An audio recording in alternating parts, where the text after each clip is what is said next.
Jennifer Bowker in Seattle, along here with Brandon Huffman, national recruiting analyst for Scout.com and FoxSports.com. You know, every year Boise State seems to find themselves in the top 10 nationally on the field, but very rarely in the top 30 or 40 in the recruiting rankings. So it's really no surprise to anybody, Brandon, that Chris Peterson and his staff developed those players to put them into the position that they're in. Yeah, you know, I think if you look at what Boise State's done on the field, it's been remarkable because, you know, their roster's not littered with 4- and 5-star players like some of the other schools that have been in the BCS games these last years, kind of like you'd expect. And so it goes to show you what a great job they do at identifying talent. You know, they've done a great job of finding kids that maybe weren't the biggest guy on their team, maybe weren't the fastest guy on their team, but they were one of the grittiest players on those teams. Well, you put a ragtag group together of guys like that, and you have some of those talented guys, you're going to be able to put together a top 10 team year in and year out, which Boise State has been able to do the last few years under Chris Peterson. And I think that more than any time under Boise State, this is where they're really starting to reap the benefits of the success they've had on the field the last few years.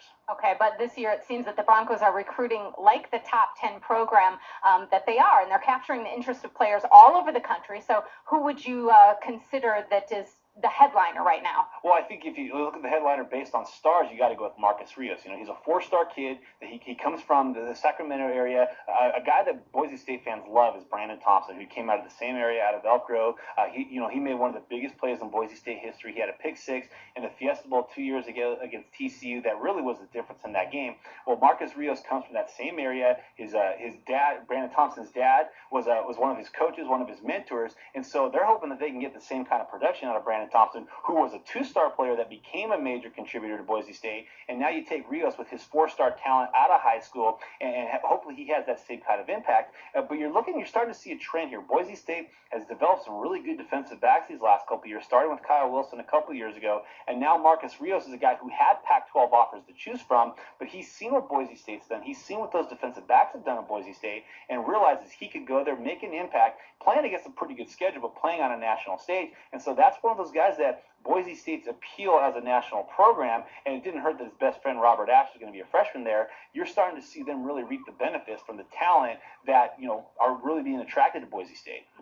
So, you know, 5 years ago, Scout.com really took a chance on a left-handed quarterback from a school just a couple of hours from here in Prosser, Washington, giving this undersized coach's son 4 stars. So last December, that quarterback, Kellen Moore, was in New York City to get the Heisman Trophy. Pretty amazing. This year, it's another undersized quarterback who Bronco fans are really excited about, Nick Patty, and his timing couldn't be better. It really couldn't. You know, while Kellen Moore didn't get the Heisman last year, he's going to probably be back in New York City again this fall because he really is one of the premier quarterbacks in the country. And he's an undersized guy, like we said. Nick Patty is even more undersized, but I saw Nick Patty last summer at the Nike 7-on tournament in Oregon. You know, he was playing on a team that was just loaded. It had 2 guys that were 5 stars by Scout.com, D. Hart and Hashawn Clinton Dix. And, you know, we kept raving over the play of D. Hart and all these catches that he's making that were really tough to throw. Well, it took us a little bit while to figure out who was this kind of the short, stocky quarterback making these throws, and it was Nick Patty. And, you know, when you watch this kid, you're looking at him thinking, well, he certainly doesn't pass the eyeball test. He's not a guy that's physically that impressive,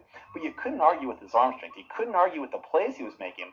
You know, fast forward a year later, he really hasn't gotten much taller, but his arm has gotten even more stronger, if that's possible. And he's the guy that I think is going to fit in perfectly at Boise State because they don't care how tall you are. They only care if you can play football. And Nick Patty certainly can play. He was at the Elite 11 earlier this month and really showed that he belonged. And he's the guy that, you know, the argument's gone. Well, if he was 3 or 4 inches taller, you know, he would be rated higher. Well, if he was 3 or 4 inches taller, there might have been a lot more national schools, especially in the Southeast where he's from, that Boise State fans wouldn't even be arguing about him because he may have been swooped up by those schools. But I think he's a guy that, a lot like Kellen Moore was, who didn't have very many offers, ended up going to Boise State and maybe becomes the marquee player Boise State's had in the last decade. You know, Nick Patty is able to look at Kellen Moore as an inspiration, and now he could be finding himself 3 or 4 years from now sitting in New York City in December.